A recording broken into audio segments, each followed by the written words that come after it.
이 저녁에도 주의 은혜가 충만한 밤이 되기를 기대하며 우리 목사님 나오실 때 박수로 환영해 주시기 바랍니다.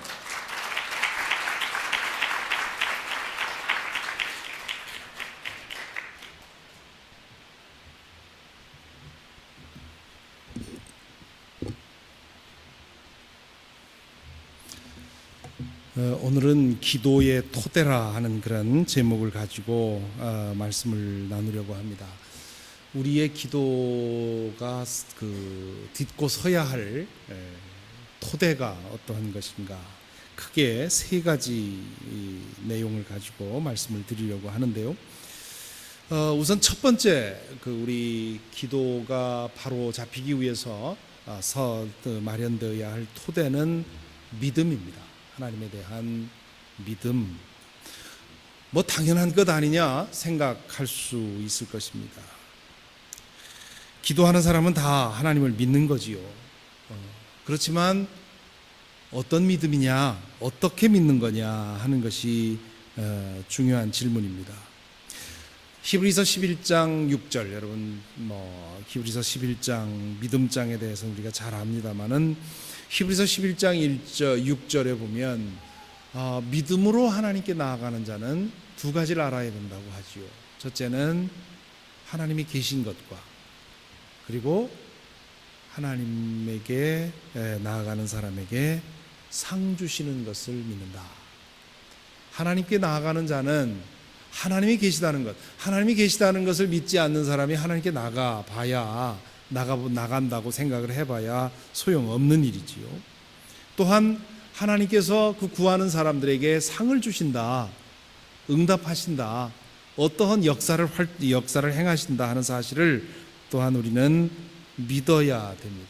그런 믿음이 있기에 우리가 나가서 기도하는 것이지요. 그런데 그것만이 우리가 하나님에 대해서 알아야 할 내용이 아닙니다. 하나님이 나의 필요를 아신다는 믿음, 하나님께서 나를 나 자신보다 더 사랑하신다는 믿음이 우리에게 있어야 합니다. 마태복음 6장 8절, 마태복음 6장 8절 한번 열어보시겠습니까? 마태복음 6장 8절의 말씀.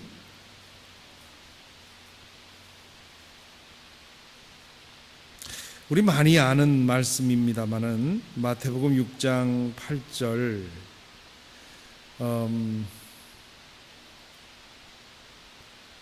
함께 6장 8절을 함께 읽어보지요.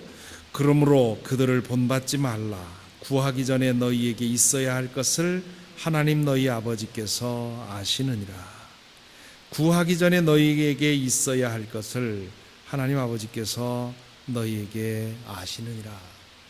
지금 이 말씀을 어느 때에 주신 거냐 하면 이방인들처럼 충언부언하지 말라, 기도할 때 충언부언하지 말라는 말씀을 하시면서 이렇게 말씀을 하십니다. 새 번역에 보면 하나님 너희 아버지께서는 너희가 구하기 전에 너희에게 필요한 것이 무엇인지를 알고 계신다, 그렇게 말합니다.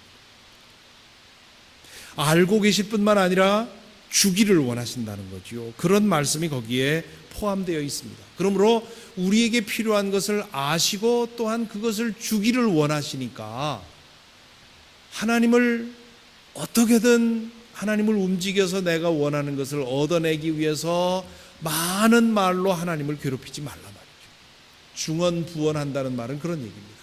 한 말을 되풀이해서 길게 기도하면, 그러면 신이 그것을 더 짧은 기도보다 더 들어준다고 당시 이방인들이 그렇게 기도를 했기 때문에 그것을 빗대서 하는 말씀이에요. 그러므로 내가 지금 하나님을 움직여야만 내가 원하는 것을 얻어낼 수 있다고 생각하지 말라는 거지요. 하나님을 내가 움직여야만 얻어낼 수 있다는 말은 무슨 뜻입니까? 그 전제에는 하나님은 나에게 필요한 것을 알지도 못하고 그것을 주지도 않으신다는 오해가 거기에 있습니다. 예수께서 마태복음과 또 누가복음에 보면 이 문제에 대해서 두 가지 비유를 주십니다. 누가복음에 보면 재판관과 그 재판관에게 가서 자신의 억울한 사정을 좀 살펴달라고 구하는 간청하는 그런 싱글 마더 얘기가 나오지요. 이 얘기를 하면서 예수께서 뭐라고 하십니까? 이 불의한 재판관이, 불의하다고 하는 것은 옳고 그름을 따져서 재판하는 그런 재판관이 아니라 자기에게 어떤 뇌물을 주고 필요한 것을 주어야만 그 일을 해결해 주는 그런 재판관인 거예요. 그런데 이 홀로 된 어머니가 그런 돈이 있을 리가 없지요. 오늘날에는 싱글 마더도 얼마든지 경제력을 가질 수 있지만 예수님 당시에 싱글 마더는 이건 가난 그 자체입니다. 그러니까 이 재판관에게 뭔가를 줄 수 있는, 뇌물을 줄 수 있는 그런 경제력이 없는 거예요. 그러니까 이 문제가, 이 싱글 마더가 분명히 고통을 받고 있다는 사실을 알면서도 그 문제를 해결해 주지 않은 것이죠. 그러다 보니까 이 싱글 마더가 매일같이 가서 이 재판관에게 호소했고, 그러다 보니까 이 재판관이 나중에 뭐라고 합니까? 내가 이런 일에 관심을 기울이고 시간을 낭비하는 사람이 아니지만 귀찮아서라도 내가 해줘야 되겠다. 그래서 그 일을 해줬다는 거죠. 그러면서 너희도 이렇게 기도하는데 지치지 말라, 그런 얘기를 합니다. 이 말씀을 가지고 얼마나 많은 사람들이 오해하는지 모릅니다. 사실 목사님들도 그렇게 잘못 성경을 해석을 해요. 이 말씀은 이 싱글 마더처럼 하나님이 귀찮아서라도 우리의 기도를 들어줄 때까지 끊임없이 들볶으라는 얘기가 아닙니다. 사람 중에 가장 못된 사람도 이렇게 기도하면, 이렇게 구하면 들어주는데, 그 사람과 비교할 수 없이 선한 하나님은 우리의 기도를 오죽 잘 들어주겠느냐. 예수께서 자주 그런 비유를 하셨어요. 인간 중에 가장 질 나쁜 인간과 비교해 가면서 가장 질 나쁜 인간도 이러는데 하나님이 오죽하겠느냐. 마태복음에 보면 아버지와 아들의 비유를 하지요. 아들이 빵을 달라고 하는데 돌을 줄 아버지가 어디 있고, 아버지가 아들이 생선을 달라고 하는데 뱀을 줄 아버지가 어디 있느냐. 너희 중에 가장 못된 인간도, 아버지도 자식에게 좋은 것을 줄 아는데 하물며 우리의 하늘 아버지께서 우리에게 좋은 것을 주시지 않겠느냐. 지금 우리 찬송을 부를 때 아바 아버지, 아바 아버지, 그렇게 우리가 찬송을 했는데, 예수께서 하나님을 향해서 아바라고 부르신 이유가, 그리고 제자들에게도 그렇게 부르라고 하신 이유가 어디 있습니까? 하나님을 아빠로 부를 수 있는 만큼 그 하나님의 사랑에 대해서 확신하라는 말이죠. 유대인들이 예수님의 가르침에 대해서 가장 화를 낸 부분이 바로 여기에 있습니다. 하나님을 위험스럽고 엄위하고 무섭고 두려운 분으로 가르쳐도 사람들이 하나님을 우습게 여기는데, 예수께서 가르치신 하나님은 자애롭고 노하기를 더디하시고 끝까지 참으시고 second chance, third chance 계속해서 기다리시며 돌아오기를 기다리시는 그런 아버지로 묘사하고 있지요. 누가복음 15장에 나오는 탕자의 비유에 나오는 아버지, 그래서 그 탕자의 비유에 나오는 그 아버지는 당시 유대인들, 처음 이 비유를 들었을 유대인들의 귀에는 어떻게 저런 아버지가 있나, 상상할 수 없는, 당시 유대인들의 경험으로는 상상할 수 없는 아버지예요.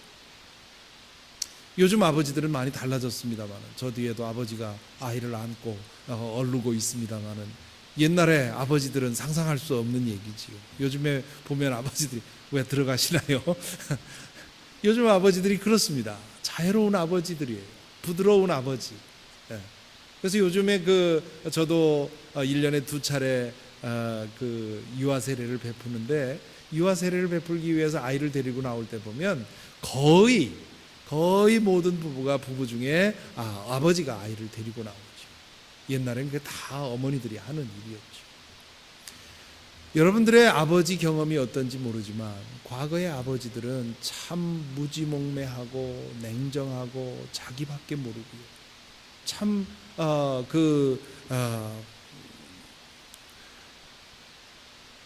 그런 아버지 경험을 가진 분들이 이 누가복음 15장을 읽어보면 이해할 수 없는 겁니다.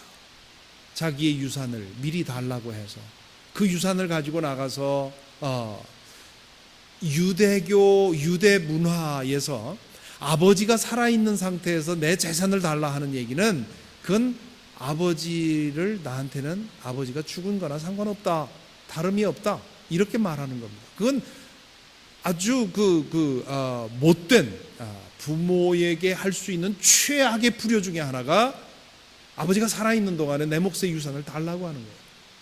그 말은 무슨 얘기예요? 아버지는 이제 나한테 필요 없다는 거예요. 나는 이제 아버지의 재산만 필요하다는 거예요. 나한테는 아버지 죽은 거나 마찬가지라, 그런 뜻입니다. 그것만도 부족해서 그 유산을 가지고 나가서 창기와 그 유산을 다 탕진하고 거지가 되어 돌아오지요. 우리 옛날 아버지들 같으면 이런 자식을 어떻게 하겠습니까?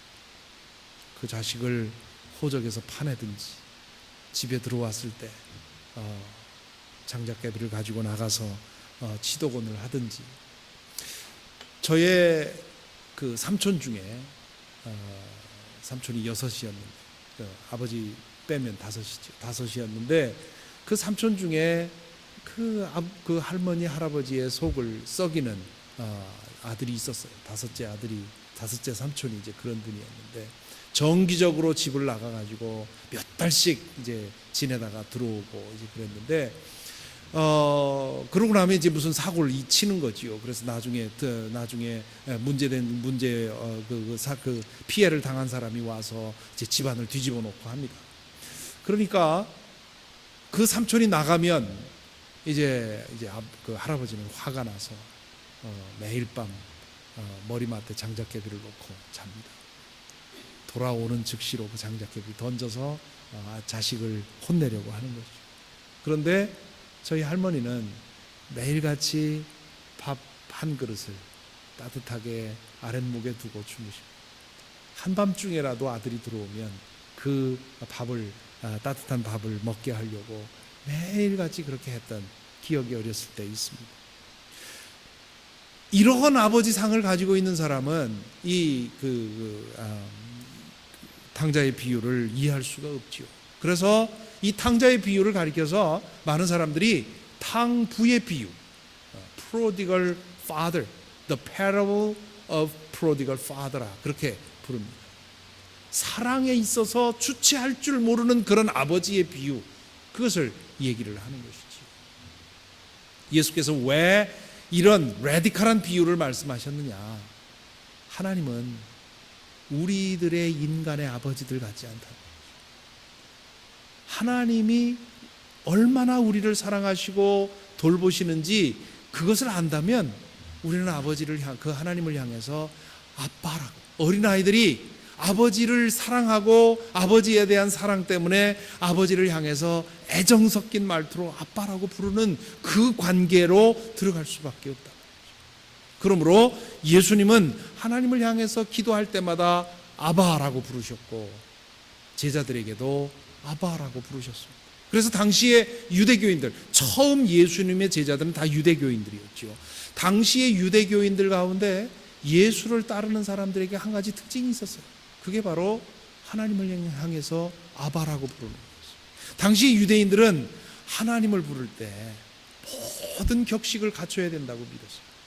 마치 북한에서 김정일, 김정은, 김일성, 수령을 얘기할 때 그 앞에 온갖 수식어를 다 할 수 있는 모든 수식어를 동원하는 것처럼 하나님을 부를 때는 그렇게 모든 수식어를 다 동원해서 하나님의 그 영광에 걸맞는 그런 표현을 해야 된다고 생각을 했어요.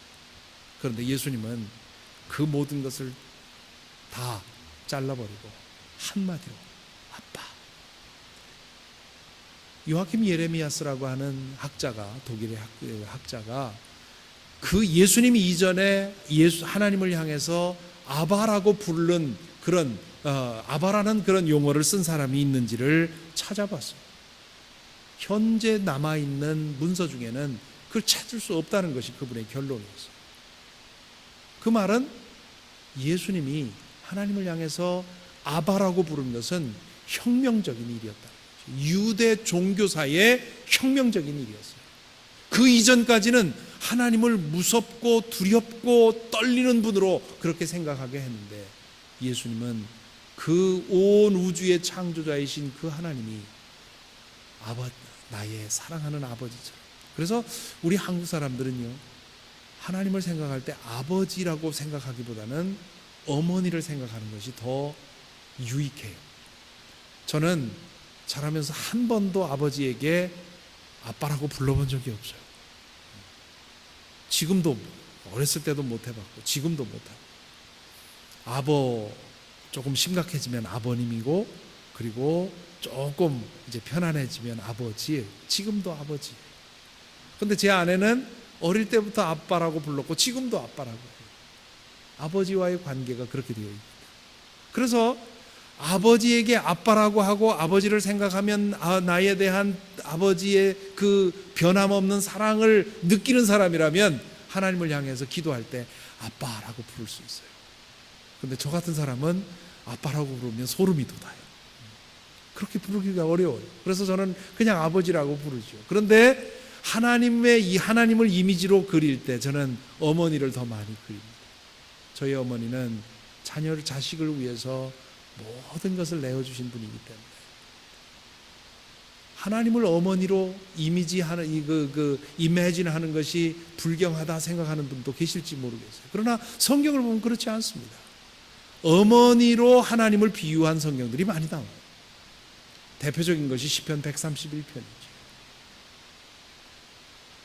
내가 마치 젖된 어린아이가 어머니 품에 안겨 있듯이 내가 하나님 품 안에 그렇게 안겨 있습니다. 이런 고백을 하죠. 이사야서에도 그런 얘기가 나오고요.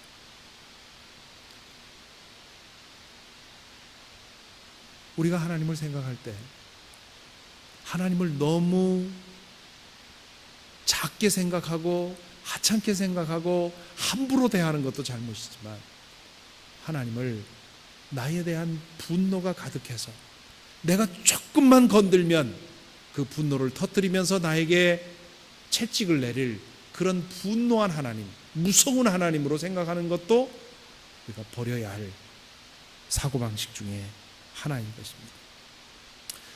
하나님은 예수께서 오늘 말씀하신 것처럼 우리에게 필요한 것이 무엇인지를 아시고, 우리에게 필요한 것을 우리가 원하는, 우리에게 필요한 때에 주신다고 하는 그 하나님의 사랑을 우리가 믿어야 해요. 그것을 믿는 그 믿음이 하나님을 향해서 아바라고 부르는 그 한마디 안에 담겨 있는 것입니다. 이렇게 얘기하면 이렇게 질문하는 분도 계세요. 아니, 하나님이 알아서 나에게 좋은 것을 주시는 분인 것을 안다면, 믿는다면 그거 왜 기도해야 됩니까? 알아서 다 해주실 텐데. 이게 저에게도 상당히 헷갈리는 그 초기에 기도에 대해서 실험하고 연구할 때 상당히 헷갈리는 질문이었어요. 그러면 나에게 필요한 것들은 구하지 마. 그래서 전혀 안 구하고 그런 것에 대해서는 기도하지 않고 살았던 적이 있어요. 지내는 적도 있었어요. 그런데 그렇게 한동안 지내보니까 그것도 정답은 아니에요. 문제가 생겨요. 하나님께서 내 행복을 나보다 더 간절히 원하시고, 내 필요한 것을 나보다 더 잘 아시고, 내 필요한 때를 나보다 더 잘 아셔서 나에게 선한 것을, 가장 좋은 것을 줄 아는 분이라면, 그렇다면 나는 왜 나에게 필요한 것들을 하나님 앞에 구해야 되는가? 적어도 여기에 대해서는 3가지 이유가 있습니다.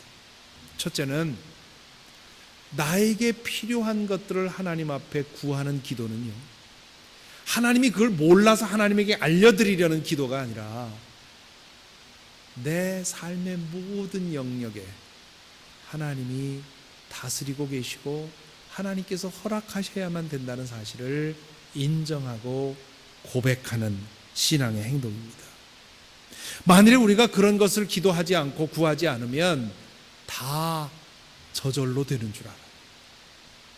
그러나 온 우주가 돌아가는 것부터 시작해서 내 숨 쉬는 것까지 하나님께서 허락하지 않으면 안 된다고 하는 사실을 우리가 인정한다면 우리는 아주 사소한 것에 대해서도 예수께서 주기도를 통해서 우리에게 가르쳐 주신 것처럼 일용할 양식에 대해서도 내 냉장고에 며칠 동안 먹은 음식이 있지만 그러나 나에게 일용할 양식을 주옵시고 하는 기도를 통해서 오늘 내가 먹는 이 일용할 양식도 다 주님께서 주신 것입니다 하는 고백을 하는 것이죠. 그런 것을 구하지 않으면 우리는 그거 다 당연히 온 줄 알아요.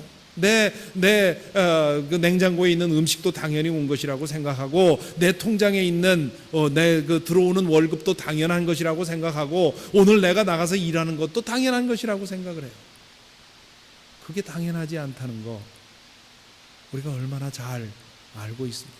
아이가 오늘 학교 갔다가 그 모습 그대로 돌아오는 거 당연한 일이 아니라는 거 우리가 얼마나 뼈저리게 느끼고 있습니다.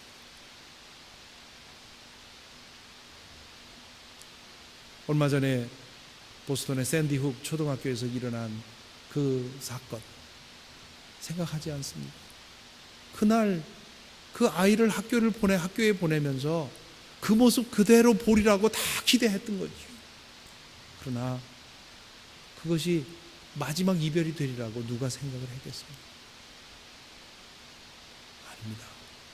나에게 일어나는 모든 일, 오늘 이대로 말의 예배를 끝내고 집에 가서 잠자리에 들고 내일 아침에 그 모습 그대로 이 자리에 다시 모이는 것 하나님이 허락하셔야만 되는 일이에요. 그러므로 사소한 것, 아주 작은 것까지도 하나님 앞에 구해야 됩니다. 그 구하는 것은 하나님께 나의 필요를 알리는 것이 아니라 이것도 주님이 다스려 주셔야 됩니다. 내가 치료를 위해서 약을 먹을 때, 그 약을 먹을 때마다 잠시라도 하나님께 기도하는 것은 왜 그렇게 기도합니까? 그렇게 기도 안 하면 그 약이 내 속에 들어가서 그 약효를 발휘하지 못할 것 같기 때문에 기도하는 겁니까? 아니지요. 지금 내 속에 들어가서 이 약이 약효를 발휘하더라도 하나님께서 허락하지 않으면 치유가 될 수가 없는데 당신이 치유하십니다. 약이 의사가 나를 치료하지만 나를 온전히 회복시키시는 것 그건 당신이십니다 하고 주님께 고백하는 거죠. 하루 일과를 시작하면서 왜 기도합니까? 기도하지 않으면 오늘 내가 돈을 못 벌을까 봐, 내가 오늘 일하지 못할까 봐? 아니지요. 오늘 하루의 나의 삶 전체가 하나님의 다스림 안에 있고 하나님이 허락하셔야만 모든 것이 제 의미를 갖는다는 사실을 인정하기 때문에 우리가 기도하는 것이지. 아브라함 요수아 헤셸이라고 하는 사상가가 그런 얘기를 했습니다. 신앙에 있어서 가장 큰 적은 당연시합니다. 당연한 거로 여기. 오늘 내가 저녁 식사한 것도 당연한 것으로 여기. 내가 여기 나와 있는 것도 뭐 당연한 것이라고 여기. 그렇지 않지요. 오늘 이 자리에 온 것도 성령께서 내 마음을 흔들어 주시고 내 마음에 원을 주시고 여기까지 올 수 있도록 이끌어 주셨기에 여기 와 있는 것이지요. 오늘 이 자리에 오기를 원했지만 그러나 여러 가지 방해로 인해서 오지 못한 사람도 많이 있을 것입니다. 그러므로 우리는 아주 세세한 것까지도 하나님께 맡기고 구하고 그리고는 아주 작은 것에 대해서도 감사하는 그런 영적인 습관을 가지지 않으면 우리는 하나님과의 관계에 있어서 하나님과의 관계를 온전히 세울 수가 없습니다. 두 번째는요, 하나님이 나에게 필요한 것을 아시는데도 왜 우리가 그렇게 구체적으로 구해야 되느냐. 두 번째 이유는 사소한 필요를 구하는 과정에서 내가 하나님과 더 깊이 연결이 됩니다. 어제 말씀드렸지요. 기도는 구하는 것이라기보다는 사귀는 거다. 물론 구하는 것도 기도의 일부이지만 기도의 본질은 사귀는 거다. 그런데 이 사소한 것들을 구하는 것을 통해서 우리는 그 사람과 관계가 더 깊어집니다.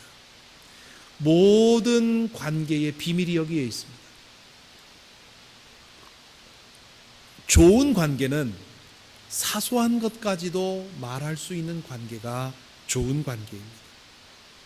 그리고 그런 사소한 것까지 얘기하는 가운데 그 관계가 더 깊어지는 것이지. 아버지와 아들의 관계가 깊은 관계가 되지 못하고 사소한 것까지도 주고받는 관계가 되지 못하면 어떻습니까? 아버지가 아들을 향해서 야, 나 좀 보자 하게 되면 아들이 긴장을 하지요. 심각한 문제로만 만났기 때문에. 심각한 문제로만 만나는 관계는 문제 있는 관계예요. 부부가 부부의 만남과 부부의 대화가 심각한 문제가 없이는 대화를 안 한다면 문제가 있는 거예요. 세세한 시시콜콜한 문제도 서로 대화를 나눌 수 있는 그런 관계가 돼야만 부부 관계가 올바로 가는 거예요. 엄마와 딸들이 주로 그런 관계를 가지지요. 저희 교회의 어느 가정은 참 기가 막힌 가정이 있습니다. 엄마는 영어가 굉장히 짧아요. 아이는 한국말을 전혀 못해요. 그런데 이 엄마와 딸은 밤새도록 얘기를 합니다. 딸은 영어로 얘기하고 엄마는 한국말로 얘기하는데 전혀 소통에 지장이 없습니다. 왜 그렇습니까? 관계들. 그 관계가 두터우면 랭귀지라고 하는 것은 배리어가 아닙니다. 말에 대해서 핑계를 삼는 것은 그것은 핑계지요. 말 그대로 핑계죠.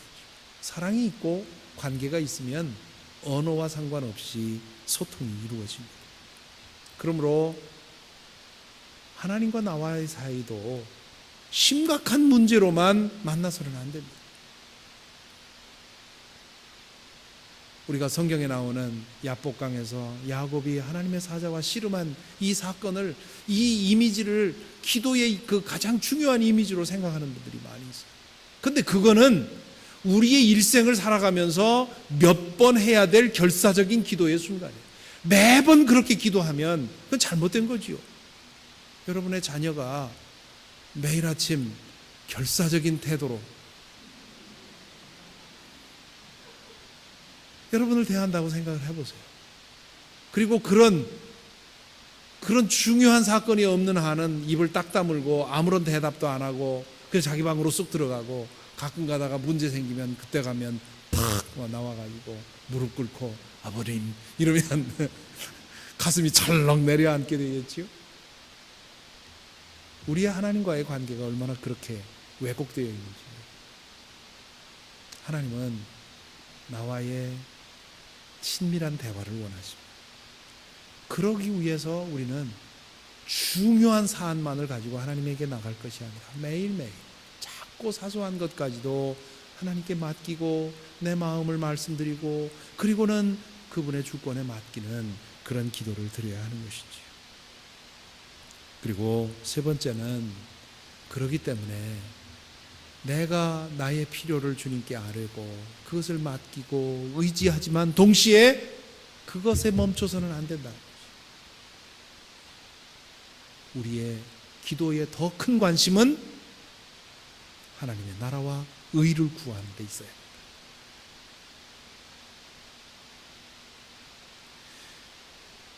그러므로 우리는 하나님의 선의를 믿고 기도해야 해요.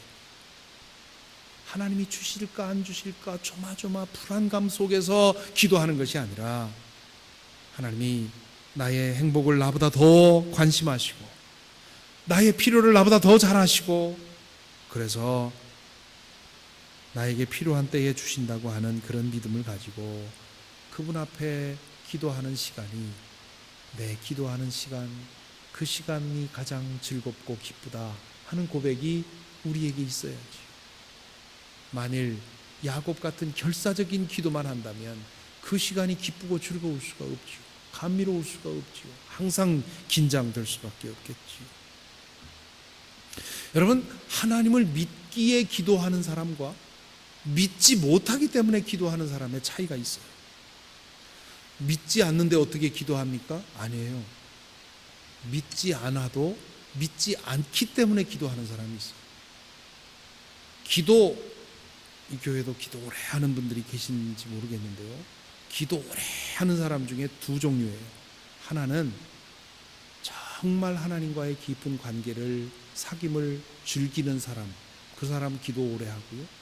또 하나는 하나님에 대한 믿음이 없어서, 불안감이 특별히 심해서 그 하나님 앞에 앉아서 기도하지 않고는 그 불안감을 어쩔 수 없어서 그래서 오래 기도하는 사람도 있어요. 그 사람들은 기도를 끝내고 기도의 자리에 일어나도 마음에 전혀 변화가 없어요. 늘 하나의 불안감이 그 마음속에 있지. 사무엘상에 보면 한나가 분인나에게 고통을 당하지요. 아이를 얻지 못해서 아주 고통을 당하고 그 마음의 아픔을 가지고 이제 그 성전에 나와서 기도를 합니다. 성막에 나와서 기도하지요. 그때 그 한나가 기도하는 모습을 보고 엘리가 처음에는 술 취해서 온 줄 알고 혼내지요. 어떻게 술 마시고 술에 취해서 성막에 오느냐 그러면서 혼을 냈는데, 한나가 그게 아니고 내 사정이 이래서 내 속에 너무도 끓는 그런 그 문제가 있어서, 아픔이 있어서 나와서 이렇게 기도하는데 입을 열면 내 속에 있는 것, 이 뜨거운 것들이 다 터져 나올 것 같아서 참다 보니까 이렇게 입술만 부들부들 떨고 있다, 그런 얘기를 엘리에게 하지요. 그러자 엘리 제사장이 뭐라고 합니까? 돌아가라. 하나님이 너의 기도를 들은 줄 내가 안다. 그랬을 때 한나가 집에 돌아가서 그 사무엘상에 보면 그날로 얼굴에 수색을 거뒀다, 그렇게 얘기합니다. 하나님이 이미 내 공을 하나님이 이미 받았어요. 하나님이 들으셨고 하나님이 그것을 어떻게 응답하시든지 이제 하나님의 선의에 맡긴 거예요. 그러면 이제 나는 걱정할 게 없다. 그래서 그날로 수색을 거두었다, 그렇게 얘기합니다. 이게 믿는 사람에게 나타난, 믿고 기도하는 사람에게 나타나는 변화입니다. 빌립보서 4장 6절부터 7절에 의하면 우리가 기도할 때 인간의 지각을 뛰어넘는 평강이 그 마음을 지키시리라, 그렇게 얘기하죠. 하나님의 선의를 믿고 기도하는 사람들은 기도 후에 내 손에 응답이 쥐어지지 않아도 마음의 평안을 얻습니다. 반면에 하나님을 믿지 못하기 때문에 기도하는 사람들은 손에 응답을 쥘 때까지 불안해서 견디지 못해요. 그리고 이 믿지 못하기 때문에 기도하는 사람들은 응답을 얻으면 어떻게 생각하느냐? 내가 기도로 하나님을 이겼다고 자랑하고 다녀요. 응답이 오지 않으면 그거 뭐라고, 하나님 없다고 낙심하게 되죠. 반대로 하나님을 믿고 기도하는 사람들은 응답을 얻으면 감사하지요. 왜냐하면 내가 하나님을 이겨서 내가 응답을 얻은 것이 아니라 하나님이 나를 사랑하시고 돌보신다는 사실을 확인하기 때문에 응답을 얻지 못해도 흔들리지 않습니다. 왜냐하면 하나님께서 그 사랑하는 자들에게 결국 모든 것을 합하여 선을 이루신다고 하는 것을 믿기 때문이지요. 그러므로 하나님을 믿고 기도하는 것이 필요합니다. 제가 한국에서 신학대학에서 가르칠 때 그 대학원 원장의 직책을 몇 년 동안 맡았습니다. 그 대학원 원장의 직책을 맡은 그 기간 동안에 제가 겪은 학생회장, 원후회장을 몇 사람을 겪었는데요. 그 중에 잊을 수 없는 친구가 하나 있어요. 제가 이제 그 3월이 되면 대학원생들이 모여가지고 자기 대학원 학생들의 권익을 이제 그 대변할 수 있는 그런 대표를 뽑지요. 한 사람이 뽑혔어요. 뽑히고 나니까 교수들이 저에게 경고를 합니다. 제가 그때 그 학교에 부임한 지 몇 년 안 되기 때문에 그 학생이 학부에 다닐 때 얼마나 혁혁한 공로를 학생운동을 통해서 쌓았는지를 얘기를 하면서 1년 동안 힘들 거요. 그 친구가 학부 다닐 때 학교를 들었다 놨다 한 친구요. 집요하고 무섭고 아주 보통 그 강성이 아니라, 그러니 1년 동안 조심하시오 그래. 그런가 보다 했는데 이제 개강이 되자마자 저의 방을 들어왔습니다.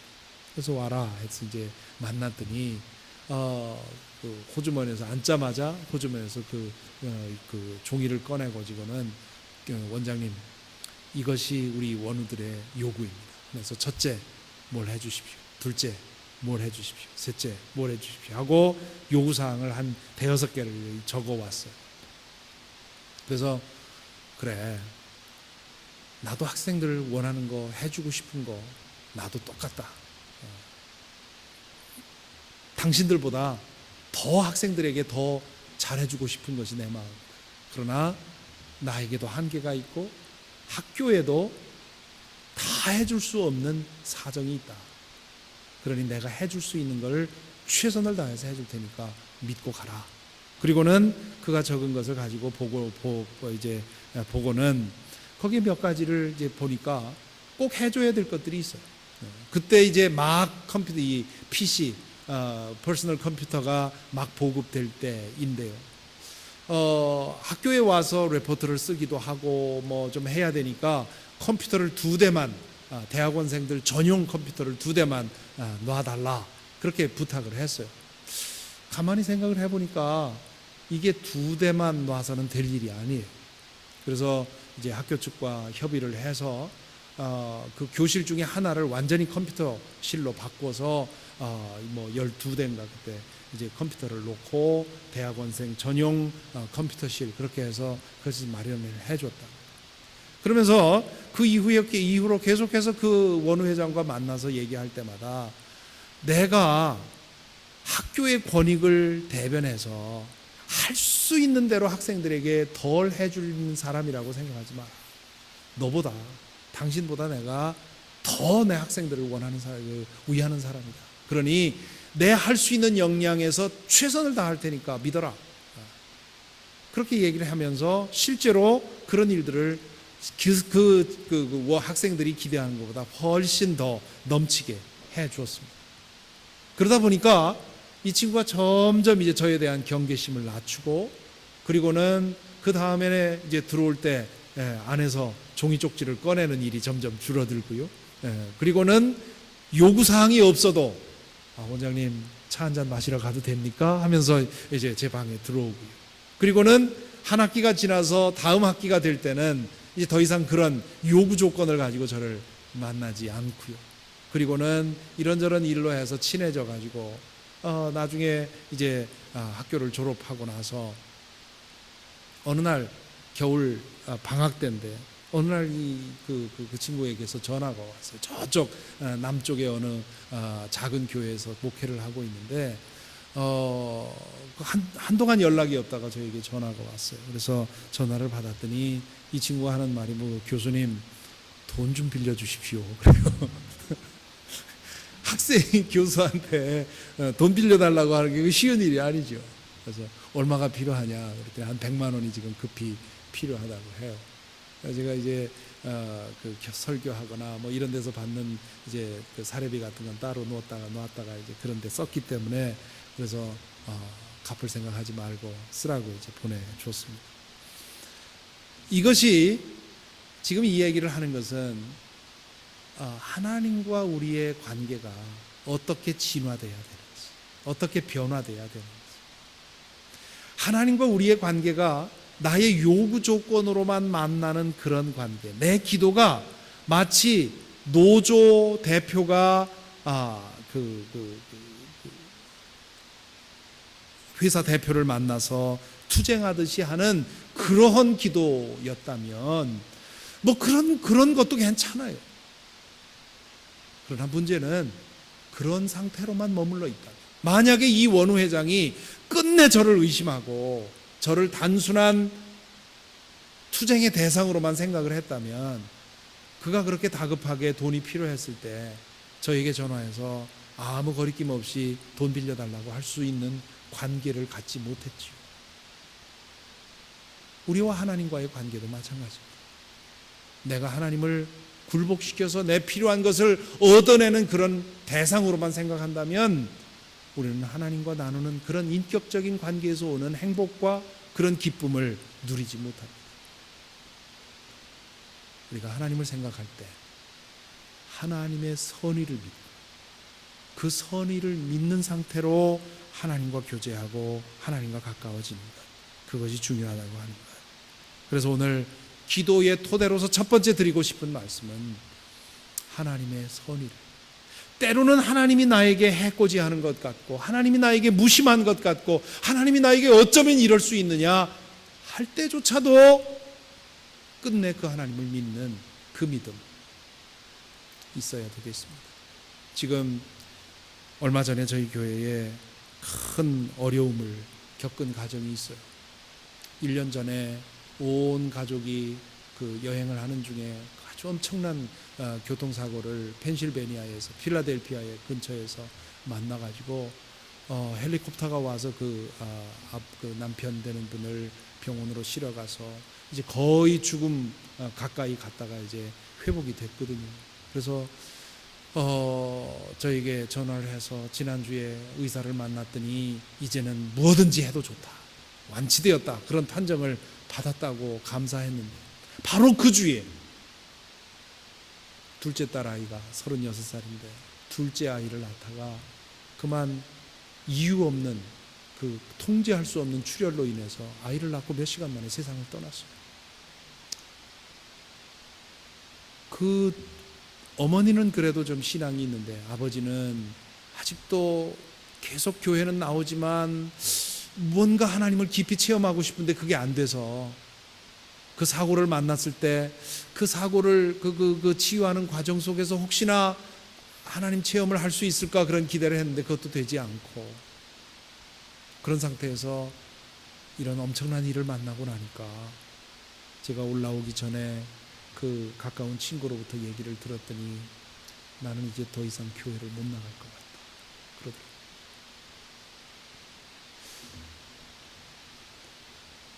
그걸 누가 탓할 수 있겠습니까? 다만 안타까운 것은 그분에게 지금이 가장 하나님이 필요한 때인데, 그런데 지금 당한 일을 생각할 때 하나님이 계시다 해도 그 하나님 나는 더 이상 믿을 수 없는 하나님이 되어버리는 거죠. 어떻게 이런 일을 나에게 허락하느냐 말이죠. 하나님이 그 일을 일으킨 것은 아니지만 하나님이 내 딸을 데려간 것은 아닐지 몰라도 그런 사고가 내 딸에게 일어나도록 그냥 내버려둔 하나님이 계시다면, 하나님이 계시다면 그런 일이 안 일어나야 할 거고, 그런 일이 일어나게 하는 하나님이라면 그런 하나님 믿어봐야 뭐 하느냐 하는 결론 가질 수 있는 것이죠. 그걸 가서 교회 나오라고 성화해서는 되는 일이 아니고요. 그 고통을 다이제스트하는 그런 시간이 필요합니다. 그런데 참으로 안타까운 것은 그런 일을 만나기 전에 정말 하나님을 인격적으로 알고, 그래서 사망의 음침한 골짜기 가장 고통스러운 시간에 가장 하나님이 필요하다는 사실을 그분이 아셨더라면 하나님을 원망하고 하나님을 저주하고 하나님의 멱살을 붙들고 흔들고 싶어도 하나님을 떠나지 않고 하나님 안에서 그 어둠의 터널을 지날 수 있었더라면 더 좋을 뻔했지요. 그러므로 우리가 아직 평온할 때 우리 마음속에 마음 깊이 심어야 할 그 믿음은 나에게 일어나는 일 가지고 하나님이 선의가 있고 하나님이 이렇고 저렇고 하나님을 그거 가지고 판단하지 말아야 한다고. 나에게 어떠한 모습으로 보이든지 간에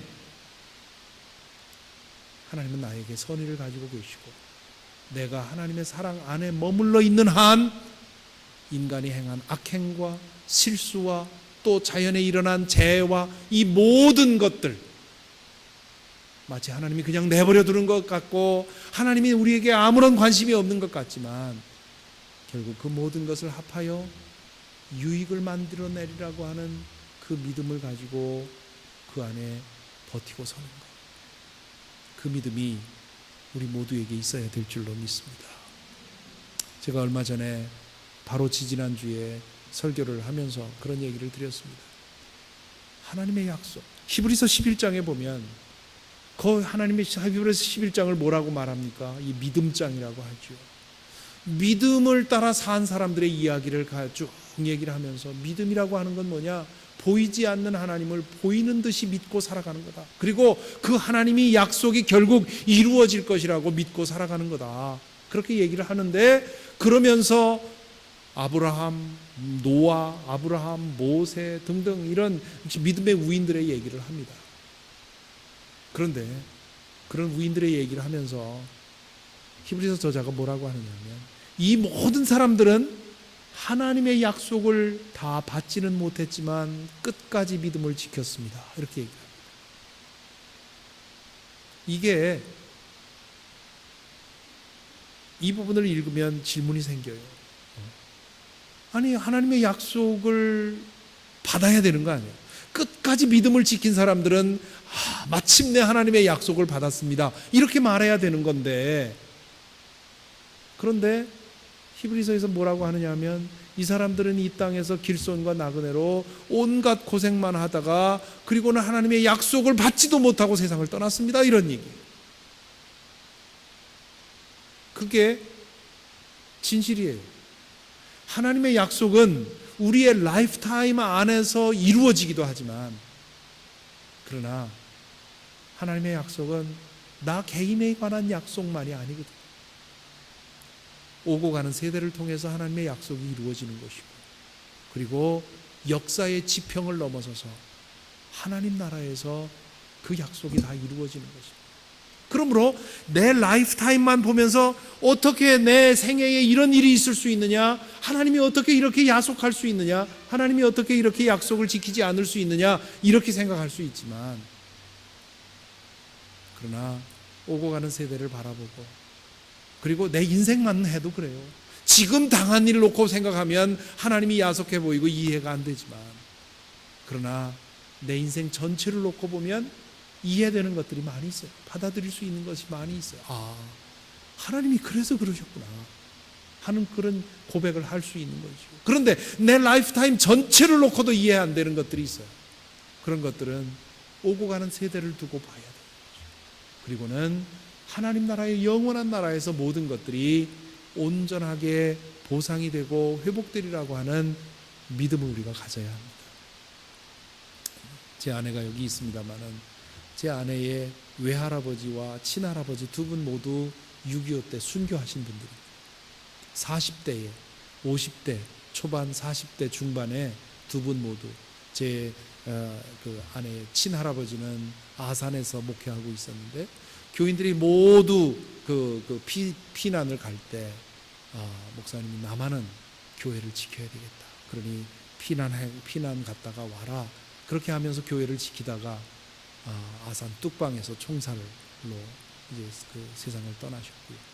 그리고 외할아버지는 서대문 형무소에 수감되어 있다가 이제 세상을 떠나셨습니다. 그로 인해서 저의 장인과 그리고 그 가족들이 겪은 고통은 저희 장인이 18살 때 일어난 일입니다.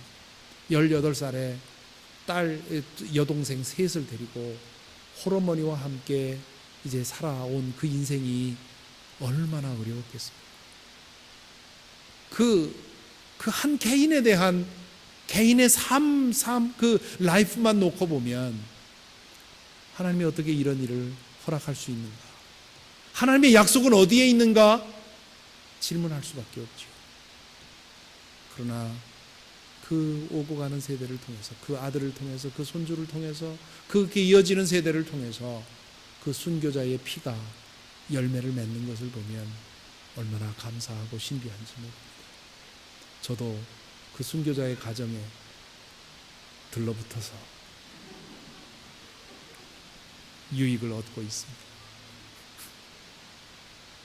제 아들 아이가 지금 신학교 다니는데 그 얘기를 그날 설교를 들었어요. 그래서 그날 저녁에 같이 얘기를 하면서 네가 순교자의 증손자라고 하는 거 그거 보통 일이 아니다. 그러니 마음속에 간직하라고 그런 얘기를 했습니다. 짧게 보면 이해가 안 돼요. 지금 당한 일 그 순간만 보면 이해가 안 돼요. 그러나 길게 보면 하나님께서 모든 것을 바로잡으십니다. 그러므로 그런 큰 시각을 갖고 하나님의 선의를 믿고 나에게 어떤 일이 일어나도 나는 죽어도 하나님 안에서 죽는다. 이 믿음 가져야 합니다. 하나님의 선의를 믿는다면 그렇게 할 수 있어요. 아직 평온할 때, 아직 괜찮다 싶을 때 저와 여러분 모두 이 믿음 안에 머물러 살 수 있게 되기를 바랍니다. 누가 보장할 수 있겠습니까? 우리의 삶의 미래를, 앞날을 누가 보장할 수 있어요? 이 사고 많은 세상에서 어떻게 무엇으로 보장할 수 있겠습니까? 장담 못해요. 누구에게 무슨 일이 일어날지 장담 못해요. 그러므로 아직 나에게 시간이 있을 때 하나님이 어떤 분인지를 알고, 그리고 그 하나님 안에서 정말 죽어도 하나님 안에서 죽는 것밖에는 나에게 대안이 없다고 생각하고 그 품을 파고드는 그런 우리가 된다면 어떤 일이 일어나더라도 우리에게는 문제가 없을 것입니다. 두 번째 기도의 토대는요, 우리의 기도의 초점을 바꾸라는 거죠. 기도의 초점이 달라져야 됩니다. 대부분 우리의 기도의 초점은 어디에 가 있느냐? 우리 자신에게 가 있고요, 땅의 나라에 가 있고요, 그리고 물질적인 축복에 가 있습니다. 내 자신의 변화를 위한 기도는 좋은 거예요. 그러나 나 자신의 변화를 위한 기도가 아니라 나 자신의 축복, 나 자신의 행복을 위한 그런 기도가 되는 경우가 많지요. 이기적인 기도지요. 나밖에 모르는 기도지요. 어떤 노처녀가 열심히 신랑감을 위해서 기도했는데 교회 가서 예배를 드렸더니 목사님이 자기 자신만을 위해서 기도하라고, 다른 사람을 위해서도 좀 기도해보라고 그렇게 하는 설교를 들었습니다. 그 설교를 듣고는 자기가 너무 이기적으로 기도했다는 사실을 깨닫고 기도를 바꿨다지요. 하나님, 우리 어머니에게 좋은 사윗감을 좀 보내주십시오.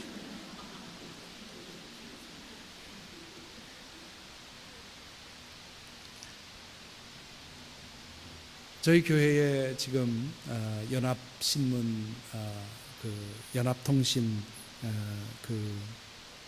특파원으로 와서 처음 안에 따라서 교회 나오는 분이 계세요. 저희 교회 근처에는 이 주재원 혹은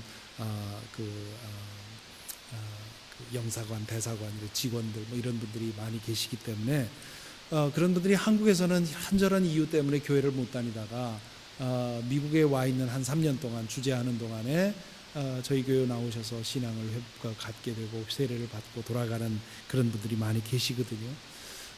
지금 한 1년 지났는데 안에 따라서 교회를 쭉 나오다가 얼마 전에 이제 개인적으로 만날 기회가 있어서 물어봤더니 이번 크리스마스 때 세례를 받겠다 그러면서 그분이 하는 말씀이 내가 다른 사람을 위해서 기도하는 자리까지 좀 가봤으면 좋겠습니다. 그래요. 우리는 중보기도 한다는 게 굉장히 쉬운 일처럼 보이는데 기도 안 해본 사람들은 내가 기도의 자리에서 다른 사람, 다른 누군가를 위해서 기도한다고 하는 것이 엄청난 신앙적인 그런 확장이라는 것을 그런 이야기를 통해서 듣게 됩니다. 하나님이 내 필요를 채우고 내 욕심을 채우는 수단이 아니고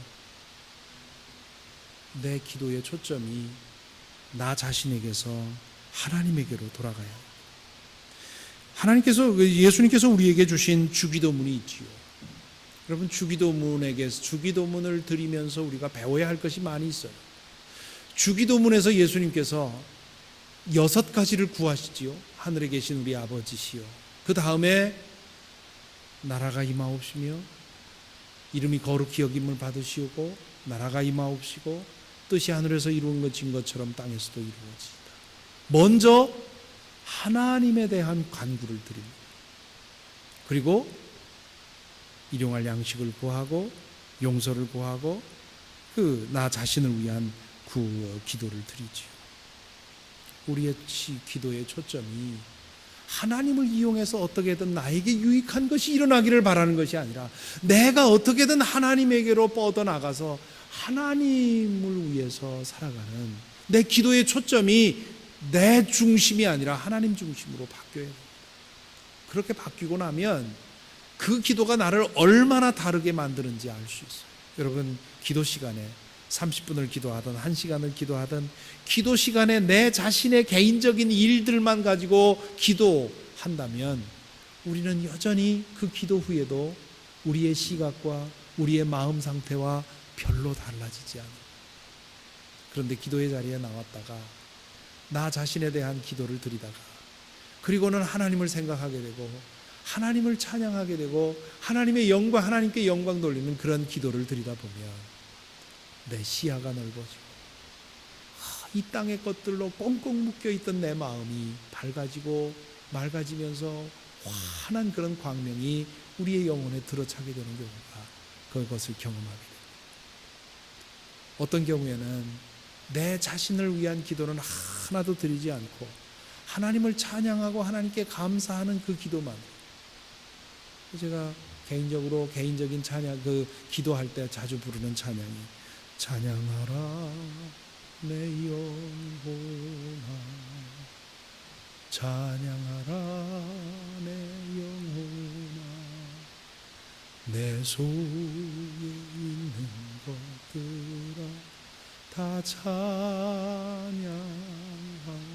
내 속에 있는 모든 것, 내 마음과 영혼과 내 모든 것들이 하나님을 향해서 활짝 꽃 피어나도록 눈을 감고 그 찬양을 감사하라 내 영혼아 경배하라 내 영혼아 찬미하라 내 영혼아 이거를 끊임없이 부르면서 하나님을 생각하다 보면 내 자신을 위한 그런 요구와 이런 기도들이 하찮아지고요.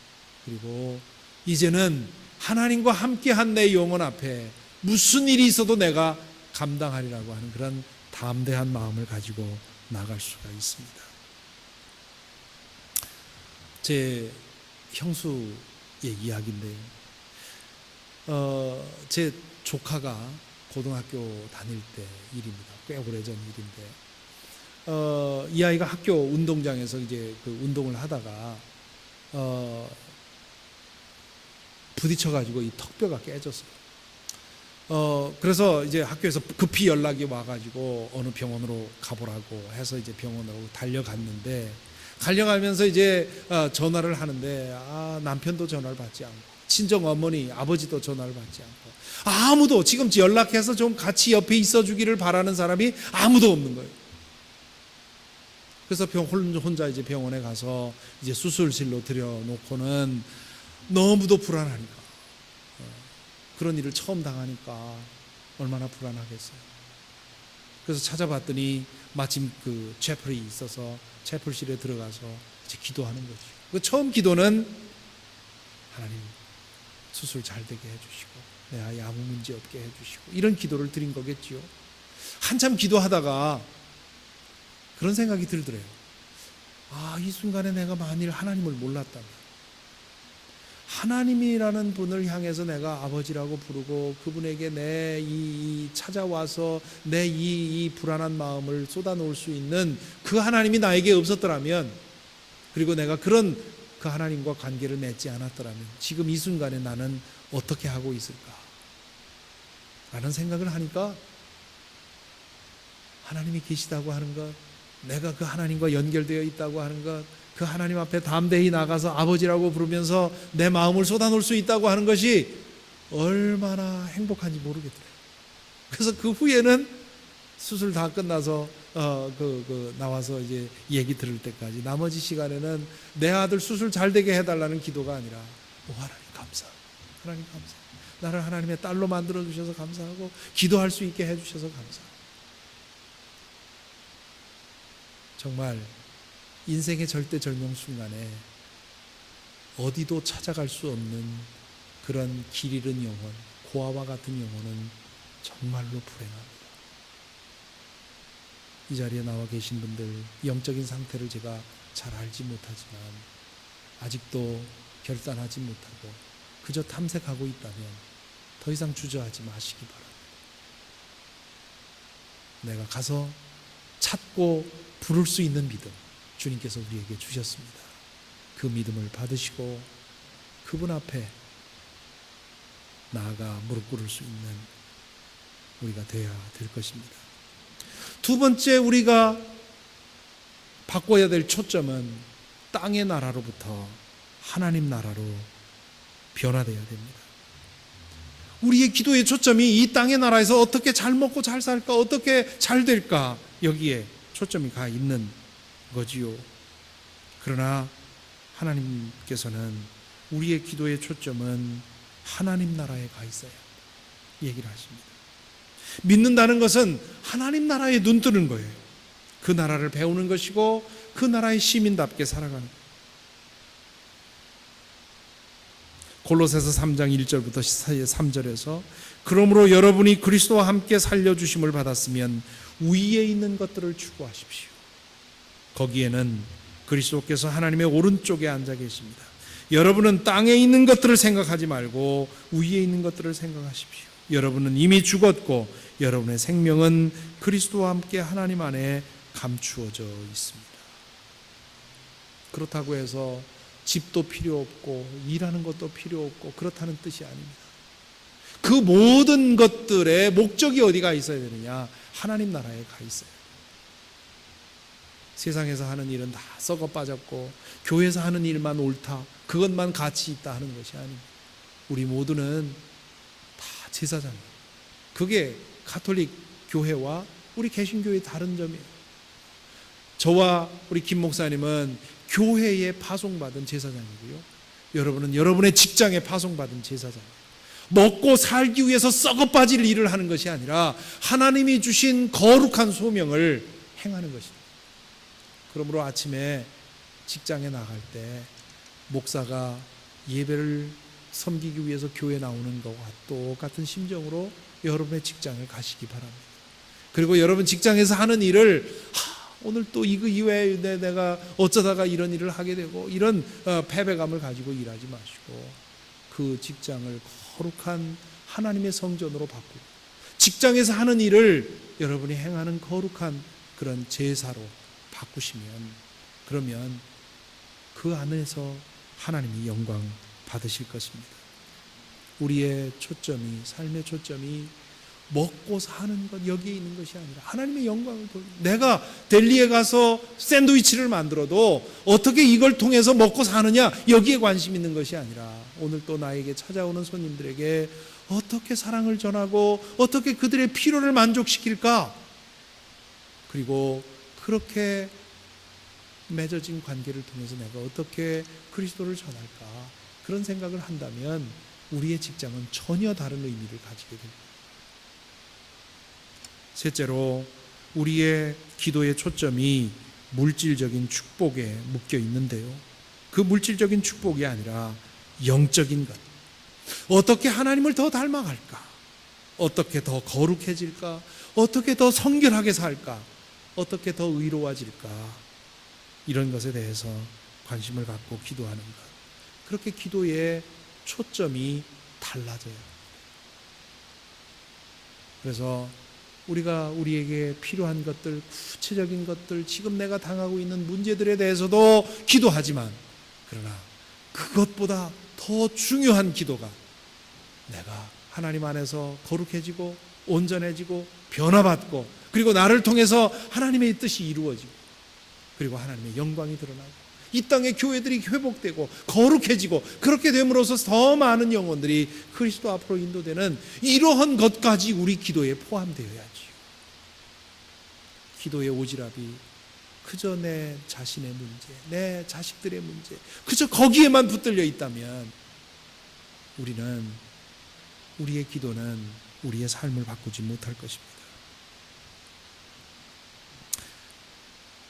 기도의 토대 첫째는 하나님의 선의를 믿으라는 것이고, 두 번째는 기도의 초점이 나에게서 하나님에게로, 땅에서 하나님에게로, 물질에서 영적인 것으로 기도의 방향이 바뀌어야 된다는 것이고, 마지막으로 세 번째 말씀드린 것은 쌍방소통을 하라.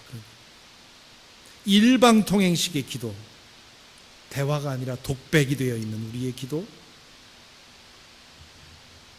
사귐이 아니라 일방적인 통보처럼 되어 있는 우리의 기도를 바꿔야 됩니다.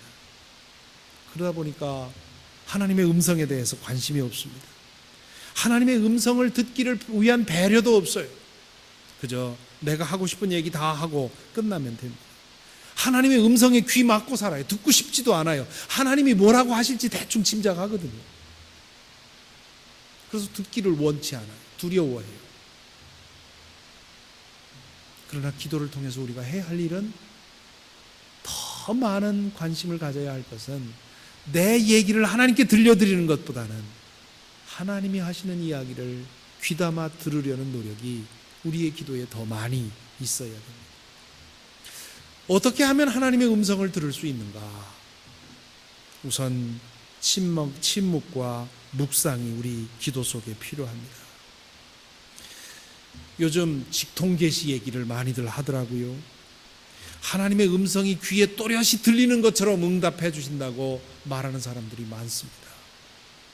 여러분, 제가 50여 년의 기도 그리고 교회 생활을 통해서 확실하게 말씀드릴 수 있는 게 있어요. 만약에 여러분들이 기도하다가 혹은 걸어가는 중에 귀에 또렷이 들리는 것처럼, 내가 녹음기로 녹음하면 들릴 그 녹음될 것처럼 그렇게 또렷이 들리는 방식으로 내가 무슨 소리를 들었다면, 그것은 90% 이상은 나를 속이는 사탄의 음성일 가능성이 큽니다. 하나님은 그런 식으로, 아주 예외적인 경우 이외에는 그런 식으로 말씀하지 않으세요. 그런 식으로 하나님의 음성을 들었다고 나를 따르라고 하는 사람들 교회 안에 많이 있습니다. 이민교회에 보면 그런 식으로 교회 분란을 일으키는 사람들이 있어요. 그 당시에 사람들은 그 사람이 옳다고 생각하고 따라가지만 불과 몇 개월도 지나지 않아서 그 사람이 거짓말했다는 것이 드러납니다. 열매를 보고 그 나무를 안다고 하지 않아요? 그러므로 내 귀로 듣는 것처럼 하나님이 또렷이 응답하리라고 그렇게 기대하지 마시기 바랍니다. 더 많은 경우, 더 자주 하나님께서는 우리의 마음의 확신과 깨달음으로 음성을 주십니다. 그리고 그런 한 번의 깨달음이 아니라 지속적인 어떤 인도하심을 통해서 우리가 그런 것을 알게 됩니다. 그러므로 기도할 때 내가 원하는 것을 놓고 하나님 들어 주시옵소서, 주시옵소서, 주시옵소서, 그것이 이루어질 때까지 끊임없이 하나님을 들볼 것이 아니라, 내가 지금 당하고 있는 문제에 대해서 하나님 앞에 내어놓고, 하나님, 내가 어찌해야 되겠습니까? 내 마음을 인도해 주옵소서. 하나님의 뜻을 알게 해 주십시오. 하나님의 뜻을 분별하게 해 주십시오 하고 기도해야지요. 그렇기 때문에 우리의 기도 안에 열심히 말하는 것도, 끊임없이 말하는 그런 기도도 필요하지만, 잠잠히 침묵하면서 하나님의 음성, 내 마음에 들려주시는 음성, 내 마음에 들려주시는 변화, 이런 것들을 감지하기 위해서 분별해야 합니다. 말씀을 묵상하는 기도 역시 하나님의 음성을 듣는 방법 중에 하나예요. 여러분이 성경을 어떻게 읽는지 모르지만요, 성경을 읽을 때 내가 원하는 성경을 찾아서 읽을 것이 아니라, 우리 그 새벽 기도에 그 정해진 말씀 순서처럼 이렇게 누군가가 정해놓은 것을 가지고 그것을 따라가면서 읽는 것이 매우 중요해요. 그렇게 매일 다른 사람이 정해놓은 그런 진도에 따라서 말씀을 읽고 묵상하다 보면요, 참 신비로운 일들이 많이 일어나요.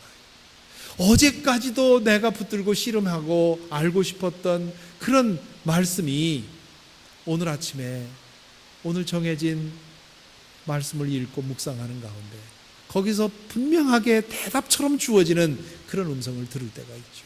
내가 선택해가지고는 그런 대답을 듣기가 어려워요. 그리고 내가 선택했을 때는 또 확신하기도 어려워요. 내가 선택했으니까. 그런데 분명히 다른 누군가가 기도하면서 정해놓은 그런 순서에 따라서 내가 읽고 있는데 오늘 나에게 필요한 응답이 그 성경을 통해서 주어지면 그러면 그건 뭐 더 말할 것 없이 하나님께서 나에게 주시는 음성이죠.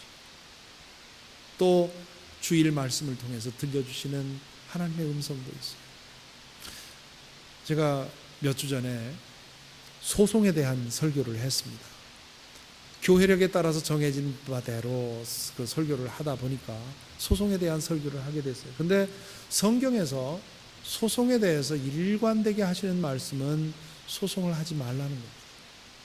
하나님이 하나님의 방법으로 바로잡아 주실 거니까 내 힘으로 그걸 바로잡고 나를 그 고통스럽게 한 사람을 응징하기 위해서 소송하지 말라고 해요.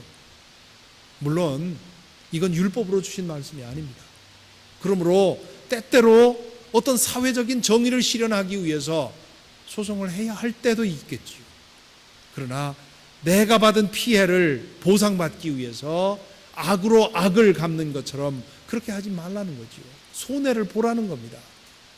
하나님이 갚아주실 것이기 때문에.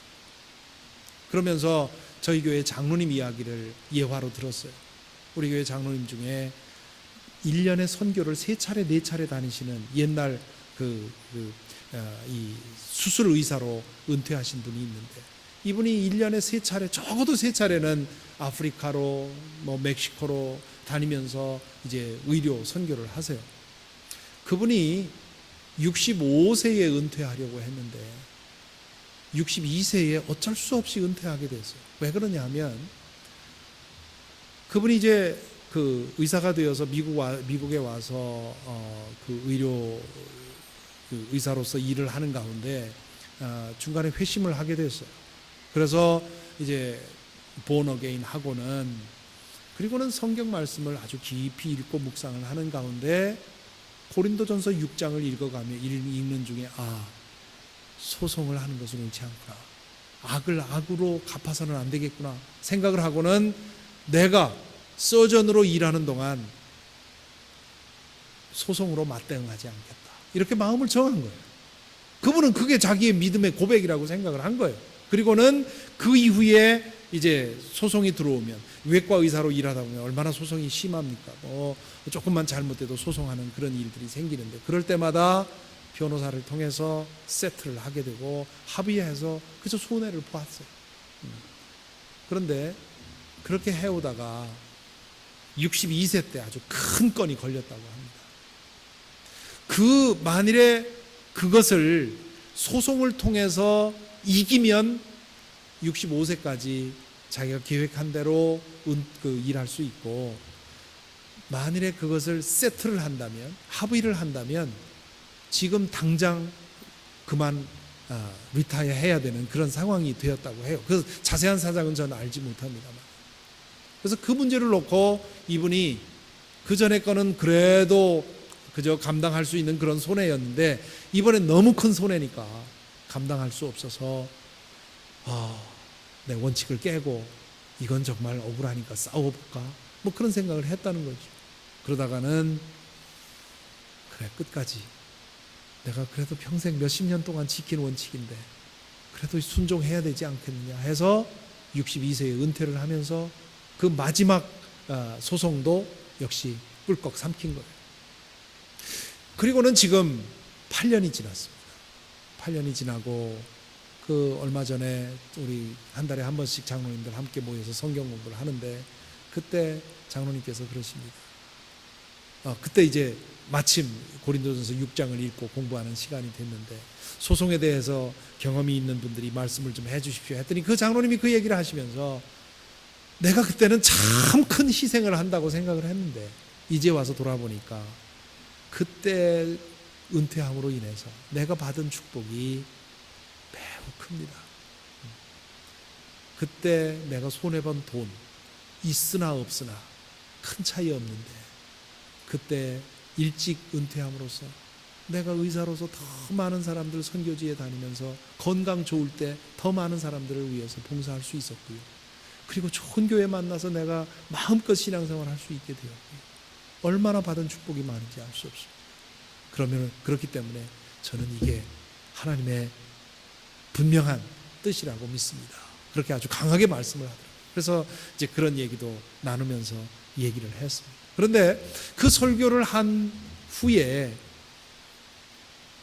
금요일 날 어느 권사님께서 저에게 말씀을 해주세요. 지난 월요일 날 우리 교회 나오는 어느 집사님이랑 점심을 먹었는데 그 집사님이 자기에게 얘기를 해줬는데 꼭 목사님에게 전해줘야 되겠다고 생각이 됐다는 거예요. 그래서 무슨 얘기냐 했더니 점심을 먹는데 그 집사님이 내가 얼마 전에 교통사고를 당해서 그 사람의 과실이었기 때문에 그쪽 상대방의 인슈런스를 통해서 이제 치료를 다 받았다는 거예요. 그런데 변호사도 그렇고 주변에 있는 사람들도 다 정신적인 피해 보상도 좀 받아라. 그거 소송하면 분명히 이긴다. 그리고 몇십만 불을 얻을 수 있다. 그런 얘기를 하더라는 거예요. 그래서 소송 준비를 다 해놨는데 그날 목사님의 설교를 들어가면서 이거 내려놔야 되겠다. 하나님이 기뻐하지 않으시는 거예요. 내가 이걸 통해서 돈 얼마를 얻을진 몰라도 더 큰 것을 이룰지 모르겠다 생각을 해서 그걸 기쁘게 내려놨다. 하나님이 나에게 응답을 주셨다고 그렇게 말을 했다는 거예요. 제가 그 말씀을 듣고 참 기뻤습니다. 왜 기뻤느냐 하면 데살로니가 전서에서 바울 사도가 말하는 것처럼 우리의 말을 하나님의 말씀으로 받아들여준 당신들을 내가 기뻐한다고 했는데 설교를 사람의 말로 듣지 않고 그것을 통해서 들리는 하나님의 음성에 귀 기울일 줄 아는 그런 분이 계시다고 하는 것이 얼마나 감사한 일이에요. 그런 것이 하나님의 뜻을 분별하는 거예요. 내가 지금 소송을 해놓고 하나님이 이 소송에서 이기게 해주십시오 이길 때까지 기도하는 것, 그게 기도 잘하는 것이 아니라 그 문제를 앞에 놓고 하나님 뭐를 원하십니까? 하나님 어떻게 하는 것이 하나님의 뜻입니까를 묻는 것, 그게 기도 잘하는 것이고 그게 우리에게 필요한 것이지. 저희 교회 장로님 이야기를 하나 더 하고 오늘 말씀을 마무리하겠습니다. 저희 교회 장로님 중에 78세 된 세균학자로 은퇴하신 장로님이 있습니다. 이분이 한 3년 전에 하이디 린튼이라고 하는 그 북한의 내성 결핵, 그 결핵 환자들가 북한에 굉장히 많은데 그 결핵 환자 중에 내성 결핵, 이 웬만한 엔티바이오틱의 그 항생제에 듣지 않는 그런 내성 결핵 환자가 많이 있다고 해요. 그런데 그 환자들을 치료하려면 특별한 그런 그 지식과 경험이 필요한데 이 하이드 린튼이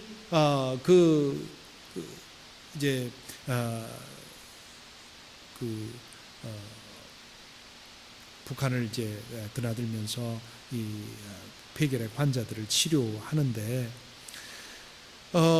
이 정부로부터 그리고 WHO로부터 그 워낙 이 내성 결핵균이 퍼지면 문제가 되니까 그 WHO에서 기금도 주고요. 그리고 스탠포드 대학의 연구진도 또 붙여줘서 그들과 함께 드나들게 되는데 이 북한 사람들에게 한국 사람이 영어와 한국말을 하는 사람이 같이 있어서 그들에게 좀 교육을 시켜줘야 되는데 그럴 만한 사람이 없으니까 이 하이드 린튼이 몇 년 동안 이런 사람을 좀 보내달라고 기도를 했다는 거예요.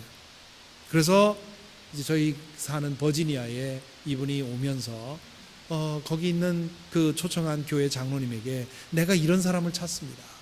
그 조건이 이렇습니다. 조건이 6가지가 되는데 미국 시민이어야 하고 북한을 자주 드나들려면 또 한국 사람이어야 하고 한국말과 영어를 함께 할 수 있어야 하고 기독교인이어야 하고 세균학자로서 충분한 실력을 가지고 있어야 되고 그리고 연구도 하고 티칭한 경력도 있어야 돼요. 이런 사람이 있어야 돼요. 이런 사람이 있어야만 이 북한의 내성 결핵의 문제를 해결하는데 돌파구를 열 수 있는데 내가 지금 이런 사람을 찾기 위해서 몇 년 동안 기도하고 있는데 장로님 아십니까? 그렇게 얘기를 하더래요. 그래서 제가 한 사람 아는 사람이 있습니다.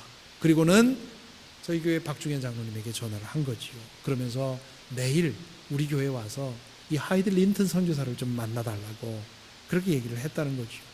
그래서 그 다음날 가서 만나서 얘기를 하는데 이 모든 조건을 다 갖추고 있는 거예요. 그러자 하이드 린튼 선교사가 눈에 눈물이 핑 돌았다고 합니다. 그런데 이 장로님은 내 나이 지금 78세, 그 당시에 75세, 내 건강상 어렵겠습니다. 그렇지만 한번 기도를 해보겠습니다. 그렇게 대답을 하고 온 거예요. 그리고는 기도하면서 하나님의 뜻을 분별합니다. 지금 그분의 건강 상태로는 그동안에 지난 한 15년 동안 3번에 걸쳐서 이 심장 동맥 문제로 해서 죽을 고비를 넘겼기 때문에 언제 그런 게 다시 찾아올지 모르는 그런 상황에서 쉽게 그 결단이 안 되는 일이었죠. 아내는 옆에서 자꾸 하지 말라고 하고. 이 문제를 놓고 기도하는 거예요.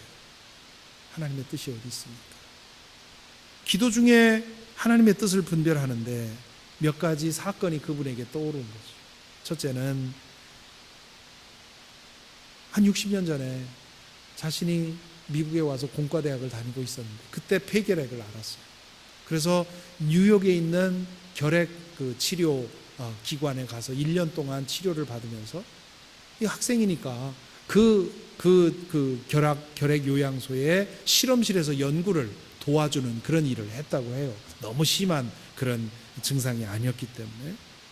그리고 그 경험 때문에 완치되고 나서 자신의 전공을 미케니컬 엔지니어링에서 세균학으로 바꾸게 되어서 평생 세균학자로 산 거예요.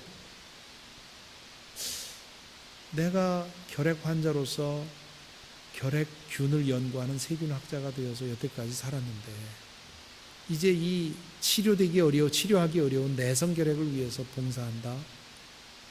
하나님이 나를 준비시킨 것 같다는 생각이 드는 거죠. 그리고 지난 15년 동안 3번에 걸쳐서 심장 동맥의 문제로 인해서 죽을 고비를 넘겼는데 하나님이 나를 여태까지 살려주신 이유가 뭘까? 생각을 하니까 이것도 또 그게 하나님의 뜻인 것 같은 거예요. 그리고는 이분에게 결정적으로 큰 영향을 준 생각이 어떤 생각이냐 하면 80년 전에 미국의 선교사가 평양에서 그분의 할아버지에게 전도를 한 거예요. 그래서 그분이 할아버지가 그때 미국 선교사에게 평양에서 세례를 받고 그 연으로 해서 이분이 해방전에 미국에 유학을 오게 된 것이죠. 그리고 이제 80년 후에 평양에 있는 미국에 있는 내가 다시 평양으로 가서 선교사의 자격으로 그 일을 한다고 하는 거 생각을 하니까 이게 그 거룩한 전율이 몸에 흐르는 거죠. 이런 생각들을 하면서 그건 하나님의 뜻이다. 하나님이 나를 부르시는 거다. 나를 준비시켰다. 이런 생각을 한 거예요. 그런데 한 가지 의문이 들더라는 거죠. 그렇다면 왜 젊을 때 부르지 않고 이 나이에 하나님이 부르셨느냐. 그걸 놓고 또 한참 고민을 한 거예요. 기도하면서. 분명한 뜻을 알기 위해서. 그래서 그걸 놓고 묵상하고 기도하는데 마음에 깨달음이 오는 거예요. 하나님이 원하시는 것은 패기만만하고 교만한 그런 젊은 세균학자가 아니라 하나님의 주권을 인정할 줄 알고 영혼을 진심으로 사랑할 줄 아는 그런 여러 가지의 상처와 실패와 이런 것을 통해서 충분히 낮아질 대로 낮아진 사람을 원하셨는가? 그런 생각을 드니까 그렇겠다는 생각이 들더라는 것이죠. 그래서 그런 생각을 하는 중에 저 자신도 모르게 기도 중에 자기가 자주 부르는 찬양 주여 내가 여기 있사오니 그걸 부르는 자신을 발견하게 되더라는 거죠. 그래서 그날로 하이디 린튼한테 메일을 보낸 겁니다. Dear Heidi, here am I, send me. 그렇게 해서 지금 3년 동안 그 노구를 이끌고 북한을 드나들면서 내성결핵 치료를 위해서 힘쓰고 있습니다. 하나님의 뜻을 분별하는 기도가 이런 겁니다. 하나님의 음성을 듣는 기도가 이런 것이지요. 그리고 이런 기도를 통해서 하나님의 음성을 듣고 하나님의 뜻을 분별하고 그리고 그 하나님과 함께 더불어 살아나갈 때 우리의 인생은 썩어 빠질 세상 일이 아니라 하나님의 영원한 그런 뜻에, 영원한 계획에 흡수된 그런 인생이 되기 때문에 죽어서 하나님 나라에 이르기 전에 이 땅에서 이미 하나님의 영원한 계획 속에 포함된 그런 존재로서 영생을 누리며 살아가게 되는 것이지.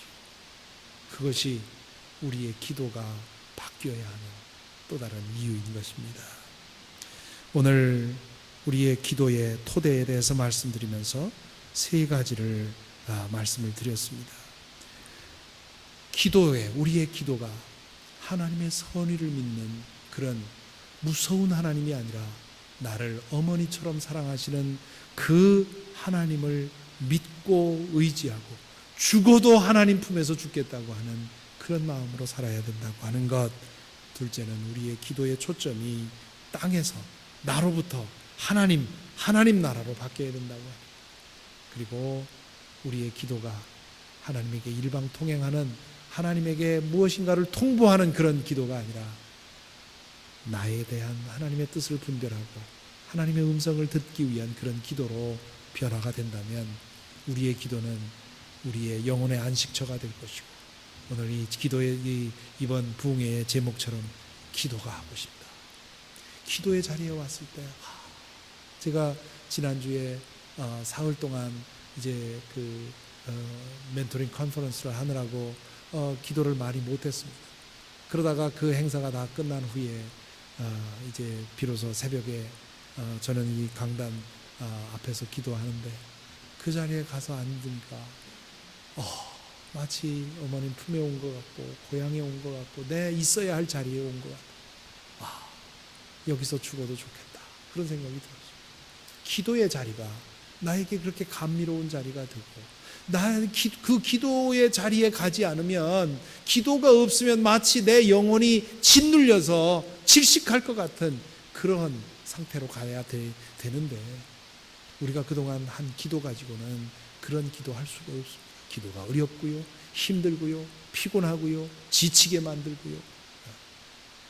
그렇지만 하나님을 이렇게 바꾸게, 하나님에 대한 생각이 바뀌고 우리의 기도의 방향이 바뀌고 그 기도의 초점이 바뀐다면, 그렇다면 우리는 기도를 즐길 수 있게 되고, 그리고 기도 안에서 가장 행복하고 가장 편안한 우리가 될 줄로 믿습니다. 그런 기도로 변화되는 저와 여러분이 되기를 간절히 바랍니다.